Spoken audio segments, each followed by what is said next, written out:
Welcome to our YouTube channel dedicated to exploring the latest insights and opportunities in the world of finance and investments, with a special focus on currency revaluation, gold and silver investments, cryptocurrency, and make money online opportunities, and more. If you're interested in staying up to date on the latest developments in currency revaluation, particularly the Iraq dinar and other currencies, best to subscribe to this channel.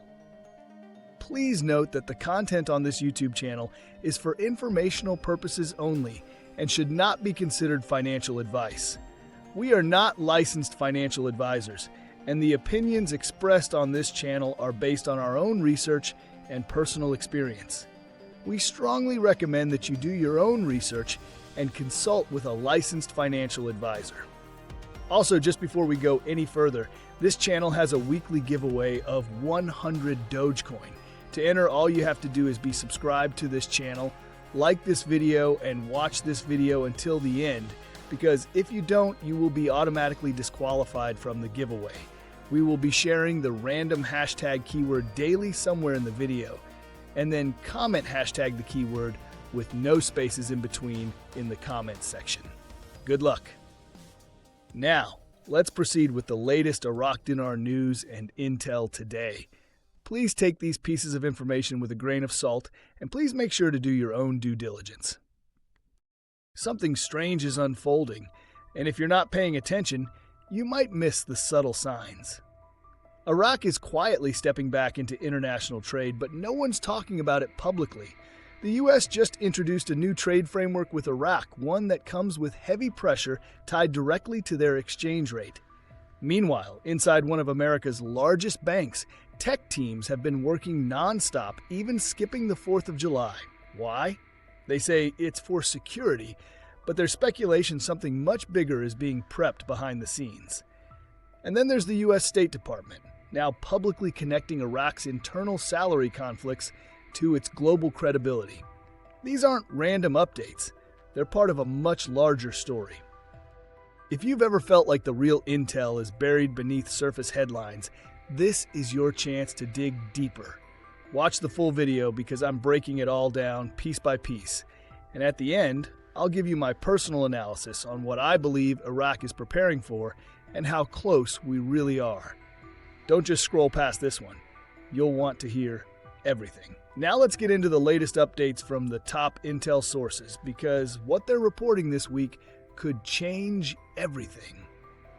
From Intel Newshound Guru Mark Z via PDK, article, House of Representatives resumes its sessions with crucial decisions and important laws. They're finally back to work. We expect to see a lot of decisions out of Iraq over the next few days. From Newshound/Intel Guru Mountain Goat, statements made by the U.S. State Department urged Baghdad and Erbil to resolve their disputes through constructive dialogue.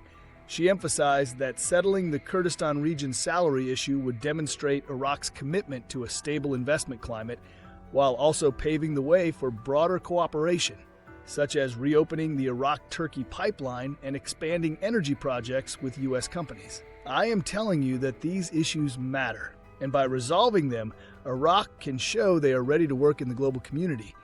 This is what the U.S. is looking for. It's called stability. From Intel. Guru Frank 26, Iraq Boots on the Ground report from Firefly. Television says America's new trade map is now open to Iraq. From Frank, you know what the map contains? A new exchange rate. You think Trump wants to trade with you guys at 1310? No. He put tariffs on you instead, didn't he? Which tells you I don't want that garbage. Get rid of your 1310, I get rid of the 30%. You don't get rid of the 1310 by the end of this month. I'm going to go with 60%. That's not good, is it? Yes, it is. The pressure, not just on Sudani, but the GOI, CBI, everybody that's behind the monetary reform. From Newshound Guru Militia Man, article, quote, Federal court postpones consideration of the claims of salaries for the Kurdistan employees to July 28th. We were expecting Monday, July 14th to be a day where they were going to see a court case. The Kurds have been sandbagging for quite a long time. If they cut a deal, I would imagine the federal court would drop those cases. I'm not sweating having them push the court case out. From Newshound Guru Claire article, The federal court postpones consideration of the Kurdistan employees' salaries lawsuit until July 28. From Intel/Newshound guru Mark Z via PDK. A friend has a friend that is in charge of software rollouts at one of the biggest banks in America, one of the top 3 banks. They had to work non-stop at updating software ever since Trump and the U.S. struck the Iranian nuclear facilities. They were not working on it until that happened, so they have been non-stop updating software at this world-leading bank. They are being told it's because Iran will retaliate by taking out our banking infrastructure. That is the cover. They did not even get the 4th of July off due to updating equipment and software and hardware. Isn't that interesting? It could also be a cover or key time for putting in the QFS, etc. From Newshound Intel Guru FNU LNU, IMF numbers chart, Iraq, selected economic indicators, 2024-26. Exchange rate, 2024, 1300, 25, 1300, 2026, 1300. RER percent change end of period, 2024, 2025, 2026. The actual RER has remained unchanged for 3 years now. It is 1300. This is a chart from the IMF. The prognosis is not good and they are not prepared for an RV, and the IMF said that there will be no rate change for 2 more years. There is no imminent RV. From Intel Guru Frank 26. Be careful who you study with.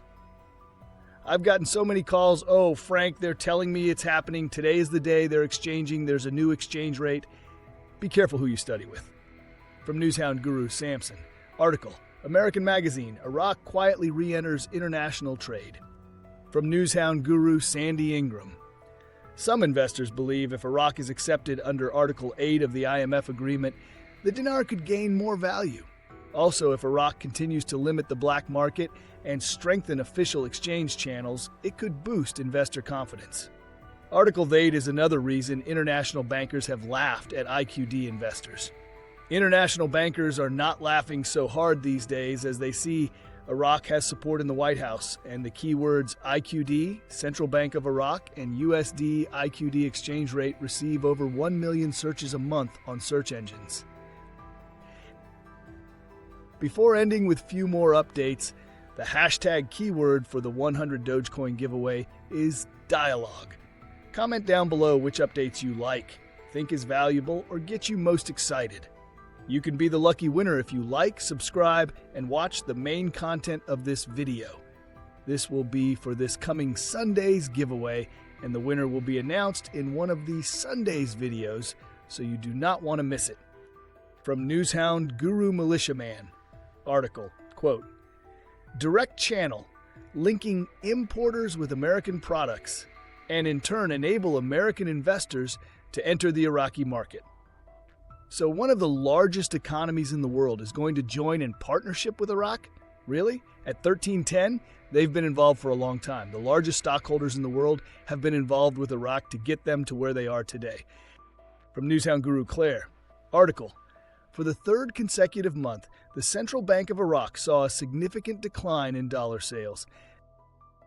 And finally, the last update is from Intel Guru Frank 26, Iraq Boots on the Ground report. From Firefly. Television is talking about how Iraq is leveraging Iran's defeat to gain closer with the United States in all categories. From Frank, Iraq is leveraging the defeat of Iran to their advantage? Like maybe a new exchange rate because they don't fear it anymore to be messed with. Talk about security and stability. Now that we've gone through the latest updates from the top intel sources, let me share my thoughts on what all of this really means for the revaluation or reinstatement of the Iraqi dinar. In my opinion, there are several updates this week that point toward Iraq taking concrete steps toward monetary reform and potentially setting the stage for a revaluation or reinstatement of the dinar. One of the most intriguing developments is from Samson, highlighting that Iraq is quietly re-entering international trade. This is significant because international trade cannot operate efficiently under artificial program rate constraints. If Iraq is truly integrating with global markets, as this article suggests, they will need to adopt a more flexible and realistic exchange rate, something aligned with real market value and investor expectations. That's a key indicator of preparation for a rate change. Militiaman report builds on this, noting that U.S. investors are being directly linked to Iraqi markets and that a direct import-export channel is being developed. That type of economic bridge with one of the largest economies in the world would be difficult, if not impossible, to sustain at a suppressed exchange rate like 1310. In my view, this partnership implies confidence that Iraq's financial posture is about to shift. No serious investor or multinational corporation would get involved in a country where currency stability and convertibility aren't secured. If trade and investment are being encouraged, so is a stronger dinar. I also found Frank 26's insight about the new U.S. trade map and tariff pressure to be very telling. If the U.S. is indeed applying economic pressure threatening higher tariffs, if Iraq doesn't adjust its exchange rate, then we're watching a geopolitical push to force the issue. That's exactly how strategic currency moves happen in the real world, with negotiation, pressure, and timing, not public announcements. Now, let me address the take from FNU-LNU, who referenced the IMF's selected economic indicators for Iraq and used it to claim there will be no RV for the next 2 years. That's a very conservative reading of the chart, and in my opinion, a misleading one. Here's the truth. The IMF's report shows a static exchange rate of 1,300 through 2026, but this is not a forecast, nor a policy commitment.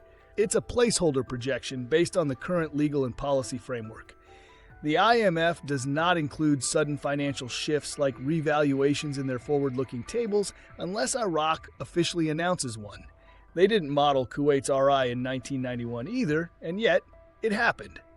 So using this chart to prove that there will be no RV is frankly a misrepresentation of what the chart actually means.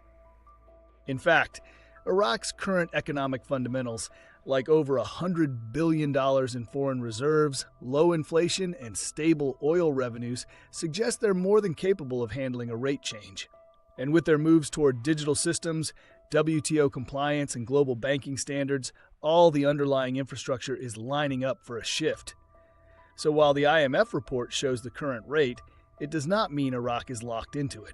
They are free to act independently, and the pace of reform suggests they may do so sooner than many expect. To me, these latest updates collectively suggest we're not in a holding pattern. Iraq is positioning, whether it's 3 months, 6 months, or 12.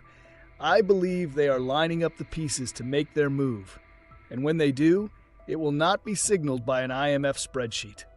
It will come from their own sovereign decision to step into the global arena with a currency that finally reflects their true economic potential. And that's my take on everything we've seen this week. Keep watching, stay grounded, and follow the real reforms, not just the rumors. Moreover, we posted a breaking news the other day. Iraq just made a major move toward joining the World Trade Organization by completing comprehensive technical responses, an essential step that signals a shift toward full international integration.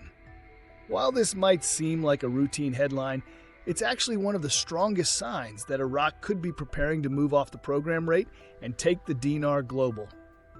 In this video, I'll break down how this development ties directly into the RVRI process, how it connects with IMF Article VIII compliance, and why this moment could indicate the beginning of the end for the 1300 rate.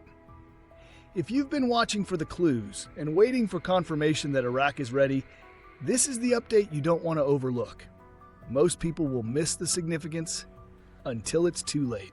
Please go ahead and check it out by clicking on the link on the top right of this video, as you don't want to miss this.